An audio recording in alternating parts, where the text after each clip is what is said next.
nous irons dans la parole de Dieu pour voir de grandes choses. Mais comme vous le savez, avant quoi que ce soit que nous faisons, que ce soit en pensée, en parole, en action, nous faisons tout au nom de Jésus-Christ en rendant par lui des actions de grâce à Dieu son Père qui est notre Père. Mes sœurs, je ne me fatiguerai jamais de vous rappeler qu'une femme qui prie la tête non voilée est dans la malédiction de Nombre chapitre 5. La malédiction de Nombre chapitre 5.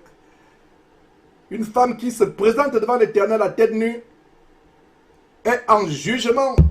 Elle est dans l'infamie, dans la malédiction. Allez bien lire, mes frères et sœurs, Nombre chapitre 5. Et je rends grâce à Dieu pour ce grand partage que j'ai eu avec le frère Modeste il y a quelques jours où nous démontrions à la lumière des Écritures. D'ailleurs, il exposait la révélation que Dieu lui a donnée. Comment la femme, depuis l'Ancien Testament, les femmes, quand elles se présentaient devant Dieu, elles avaient la tête voilée. C'est une révélation qui a été cachée pendant des années ou des siècles. Mais Dieu, par sa grâce, à travers le frère Modeste, a apporté la lumière de comment, sur la base de Nombre chapitre 5, verset 18, la femme devait se présenter devant le sacrificateur, devant l'Éternel, ayant la tête couverte.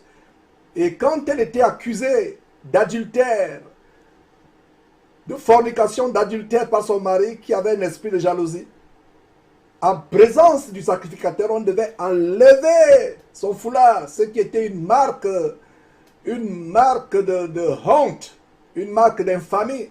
Et l'apôtre Paul, ayant profondément étudié la loi, par le Saint-Esprit, fait référence à cette scène, à cette loi de Nombre chapitre 5. Il fait référence à cela en 1 Corinthiens chapitre 11, verset, vous pouvez lire du verset d'ailleurs 3 et suivant.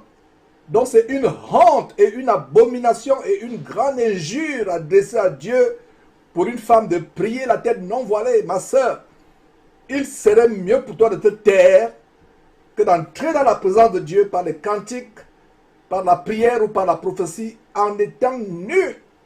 Donc ta chevelure n'est pas en voile, contrairement à ce que ces soi-disant pasteurs aimant la mondanité, la frivolité, vivant dans l'impudicité enseignent. Donc voile-toi, je me ferai le devoir de rappeler ça. Et vous comprenez pourquoi le Saint-Esprit mettait dans mon cœur de rappeler ces choses encore et encore et encore et encore. Voilà. Même étant au studio, il y a une jeune sœur avec nous au studio aujourd'hui qui se couvre la tête. Qui se couvre la tête. Vous, mes sœurs, couvrez-vous la tête.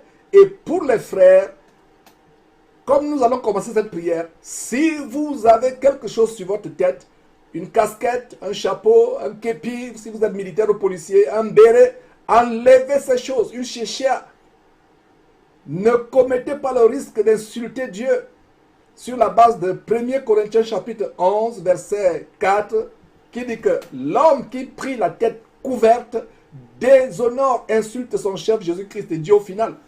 Pareil pour la femme. Donc, sœur, je t'en supplie, prends ton salut au sérieux. Et d'ailleurs, cet enseignement qui a été publié, dont le titre est Explosive révélation biblique des malédictions sur les femmes chrétiennes qui ne se voilent pas la tête en priant.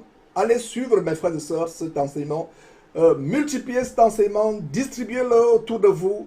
Ne courez pas le risque de vous disputer contre Dieu. Faites-le circuler afin que beaucoup soient délivrés, beaucoup soient bénis. Ne courez pas le risque de vous disputer contre Dieu. Dieu aime, mes frères et sœurs. Dieu aime la soumission à la parole de Dieu. Dieu aime la soumission. Dieu a en horreur la rébellion. Ne vous rebellez pas. Ne vous rebellez pas contre Dieu, peuple de Dieu.